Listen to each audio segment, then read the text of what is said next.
हमारे YouTube channel ग्रह गोचर में आपका स्वागत है। इस चैनल के माध्यम से हम सनातन धर्म और संस्कृति से जुड़ी महत्वपूर्ण जानकारियां आप तक पहुंचाते हैं, तो हमारे चैनल को सब्सक्राइब कीजिए और जानकारियों का आनंद उठाइए। आज हम बात करेंगे गंगा उत्पत्ति की। जानेंगे पूरे विस्तार से कि माँ गंगा की उत्पत्ति कैसे हुई। गंगा एक नदी ही नहीं, भारतीय संस्कृति की एक गौरवशाली सरिता है। देव नदी, जाह्नवी, विष्णुपदी, शिवशीष धारिणी जैसे कोई 108 नाम इस नदी के हैं। महाभागवत में गंगा अष्टोत्तर शत नामावली मिलती है। यह इस नदी के पुण्य का ही प्रभाव है कि पातकी से पातकी इस नदी में स्नान से पुण्य श्लोकी हुआ है। यह ऐसी नदी है जिसका जिक्र ऋग्वेद से लेकर वर्तमान साहित्य तक में मिल जाता है।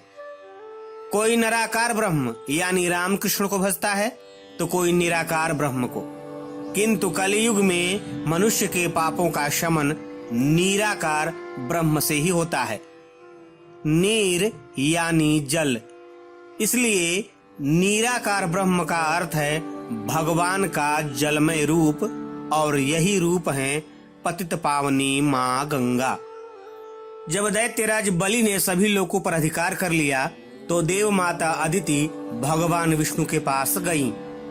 भगवान विष्णु ने शीघ्र ही देवताओं का कष्ट हरण करने का वचन दिया। बाद में भगवान ने ऋषि कश्यप और माँ अदिति के पुत्र के रूप में धरती पर वामन रूप में जन्म लिया। भगवान का ये पहला नर अवतार माना जाता है। प्रहलाद के पुत्र और विरोचन के पुत्र दैत्यराज बलि अपनी दानशीलता के लिए प्रसिद्ध थे।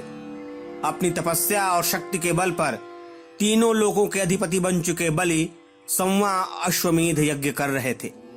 उनके यज्ञ में वामन रूपधारी भगवान विष्णु भी पहुंचे। बलि ने उनका यथोचित सत्कार किया और अपनी इच्छानुसार मांगने की प्रार्थना की।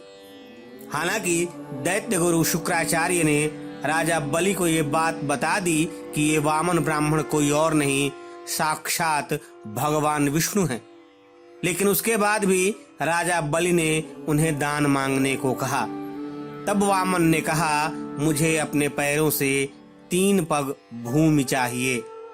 राजा बलि ने भूमि दान का जैसे ही संकल्प लिया, वामन ने अपना विराट रूप धारण किया। एक पद में पृथ्वी, एक में स्वर्ग आदि लोक तथा शरीर से समस्त नभ व्याप्त हो गया। उनका बायां पांव ब्रह्मलोक से ऊपर तक गया। उनके उठे हुए चरण के अंगूठे के नाखून से ब्रह्मांड फट गया। वहां से निकले जल को ब्रह्मा जी ने अपने कमंडलू में भर लिया। ब्रह्मा जी ने उसी जल से भगवान के चरण धोए। कमंडलू का जल देते ही वह चरण स्थिर हो गया। ब्रह्मा के कमंडलू का वही जल विष्णु जी के पांव पखारने से गंगा के रूप में परिणत हो गया।